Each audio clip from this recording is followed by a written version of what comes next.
Hi everyone, my name is Jen and this is Bee's House of Plants, where I talk about all things houseplants and tone design. Welcome back. So today I'm going to be showing you my ugliest houseplants. I'm going to be honest that I spent a lot of time curating my Instagram and making sure that the background of my videos only show you my good plants, the plants that I think are thriving. That's honestly just not the reality of owning houseplants. There's always plenty of plants that I'm trying to rehab or something went wrong or I accidentally did something, so they're not looking so hot. So I'm going to show you my 5 ugliest plants, what happened or what I think happened, why they're looking like that, and then what I'm going to try to do to make them look a little bit better. Let's get into it. So this is the first plant I'm going to show you. I'm going to be honest that I don't even really remember what the name of this is. It's a Syngonium of some kind. I think it's called a Syngonium holly, but I'm going to look it up and I'm going to put the actual name of the plant on the screen right now. You might remember I hauled this in a video in January called my biggest houseplant haul or something like that, and it just came in not great condition. It is significantly smaller than I thought the plant was going to be, and it just looked really not good. There was barely a root system at all, and then I put it in an area that just maybe had a little bit too much sun, so it ended up crisping up and there were a lot of brown leaves. The majority of the leaves that were burnt and brown did eventually fall off, or I cut them off, so it's not looking that bad at the moment, but it's definitely not great. I think back in March or April I transplanted the plant into LECA and it definitely enjoyed that way more, so there is now a much better root system. I'm gonna have to kind of reshuffle the LECA and compress all the roots or compact all the roots up soon, but it's looking a lot better. So now what I do with this plant is it's in LECA, which I think is really good for Syngoniums. Almost all of my Syngoniums at this point are in LECA and they're all loving their life. It is now in an east facing window that gets a lot of morning light but not too much bright afternoon light, and yeah, I feel like this is just one of those plants that it's just going to take a little bit of time to come back from the stress of shipping, the stress of being a little bit damaged. It's looking a lot better than it did maybe 2 months ago, but still not exactly the hottest looking plant in my collection. Taking the number 2 spot of ugliest plant in my collection is a plant that I am very sad about. This is a prayer plant or a Miranda plant. I hauled this way back when in November and it was doing really well for a really long time, but I messed up.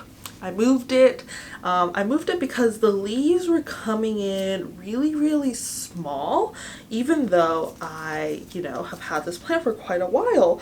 So I decided that it probably needed a little bit more sun, and I didn't acclimate it, I think gently enough, because it went from an east window to another east window. I thought that was not a great, very big transition, but the east window that it was in is a much more shaded east window than the east window that I moved it to, and so oofed, it's not looking so cute. So there's definitely brown bits that have completely crisped up, lots of yellowing and brown edges. So this yellowing, because it is uniformed on pretty much all the leaves, tells me that it got too much sunlight. I think it's called chlorosis. I'll put the word here because I can't pronounce anything correctly, but that's definitely was receiving just maybe a little bit too much sunlight, or the acclimation to the sunlight wasn't gentle enough. And I think also that when I moved it to more sunlight, I didn't necessarily up the amount of water I was giving it, and that was probably a mistake. So usually the amount of water that a plant needs is directly related to also to the temperature that it's in, the amount of sunlight it's receiving, and when I upped the sunlight, I should have also slightly upped the watering. I'm gonna show you, this is a propagation I took from this plant a little while back, and this is the difference. Look at the color difference. Look how much bigger these leaves look and how much healthier it looks. So this was a propagation that then I transferred into LECA, and this one is living its best life. So I think what I'm going to do to try to help this plant is, first I'm going to move it back to the window where I had it before, which is also just an east facing window, but it's an east facing window that gets a little bit less light. I'm going to cut off all the brown tips, and I'm also going to transfer the plant into LECA. Evident by this plant, it definitely really likes LECA because it always has a constant source of water and never dries out when it's in LECA. So I think that this is a good choice for a plant like a prayer plant that likes to be constantly moist. So yep, that's definitely the number 2 spot in my collection of ugliest plant. Okay, coming in at number 3, this is my Philodendron Burgundy Princess, or aka a reverted Philodendron Pink Princess. This is originally from Gabriella Plants. I do have a video where I hauled it. I'll link it in the cards above. There's nothing wrong with this plant. I just want to show you that sometimes even cute, expensive plants don't look that hot, but that doesn't mean that they're unhealthy. They just don't look very cute. So I ended up taking propagations from this plant in early March, I believe. So I took off every single cute leaf that was on this plant, and this is what we are left with. So this plant came damaged, like that leaf was damaged when I got it. And then none of these leaves really have a whole lot of variegation because it is reverted, and it's just the leaves that are left are just old leaves. So they look super floppy and super droopy, and they look like this all the time. It's not a watering issue. It's not really anything. And I can tell you that because the plant is actively growing new leaves. So if you look right here in this little itty bitty leaf, there is a new leaf coming out right there. And if a plant is actively growing, also this is a semi-translucent pot, so I can take a look at the roots through it. I don't know if you can tell on camera, but I can tell in real life. And the roots look good. So there's really nothing wrong with these plants. Sometimes leaves just get old and they fall off, and that is the natural cycle of a leaf. But because I took off all of the pretty leaves on this plant for propagation purposes, this is what this poor guy looks like now. So this leaf is probably going to end up yellowing and dying off pretty soon, but I'm not going to be too worried about that because it is one of the oldest leaves on this plant. This one's probably going to go soon after that. So yeah, I feel like sometimes when plants just don't look very good, we get a little bit freaked out on like what's wrong with the plant. Sometimes the answer is nothing. It's just some of the leaves are old and they've served their purpose. So yeah, this is my Philodendron Burgundy Princess. Okay, so coming in at number 4. So this used to be one of my favorite plants. It kind of hurts me a little bit, but this is my Peperomia obtusifolia Golden Gate.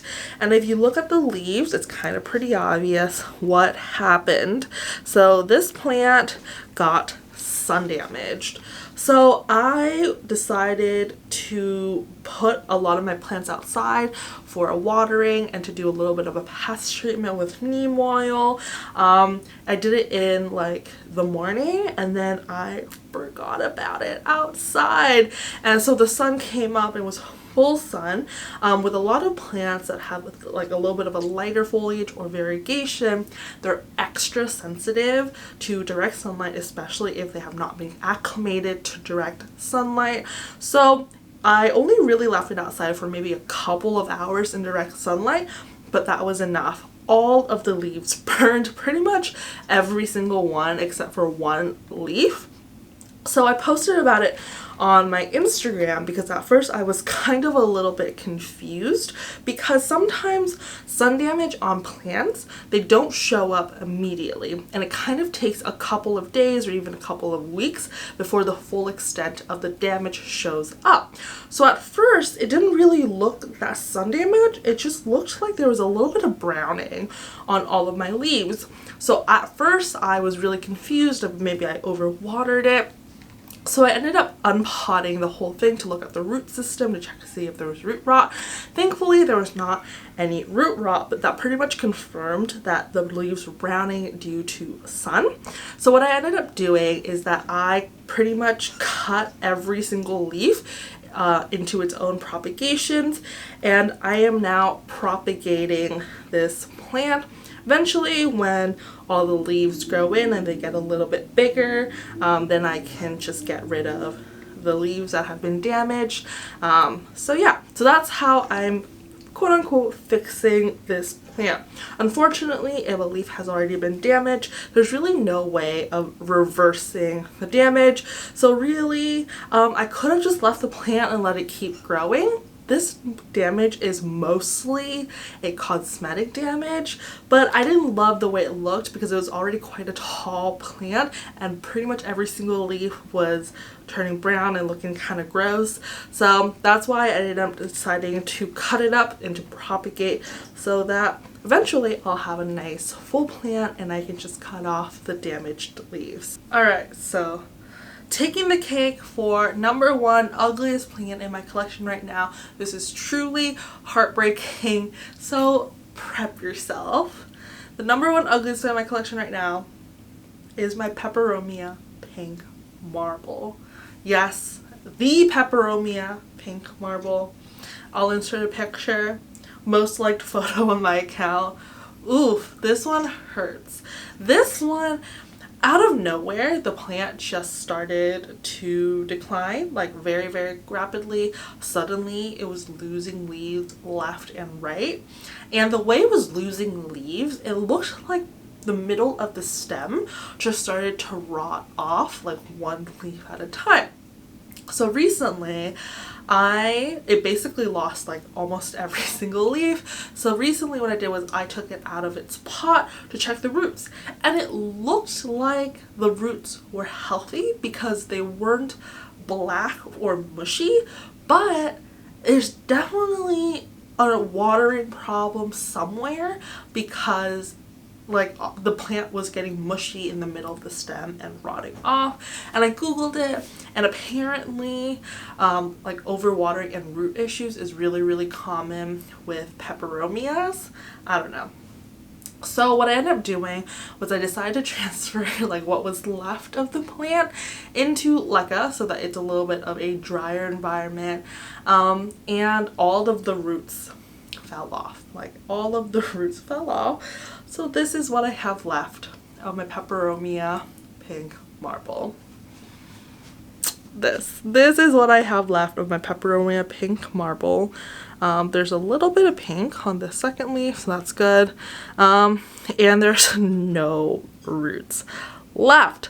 So what I'm doing is this is going back into water for propagation. I also have two older leaves of the Peperomia pink marble that I'm trying to propagate as well. I took those off before, and they're honestly like not looking fantastic. So this plant honestly might be a goner, but I'm really hoping that since I still have this part of the plant that I'm able to regrow it and save it. Someone did message me on Instagram. They said that their Peperomia pink marble is doing really good in LECA. So I think eventually after I put it in the water for a while to regrow some roots, I probably will put it back into LECA. And also that humidity is good for this plant if you want more pink leaves.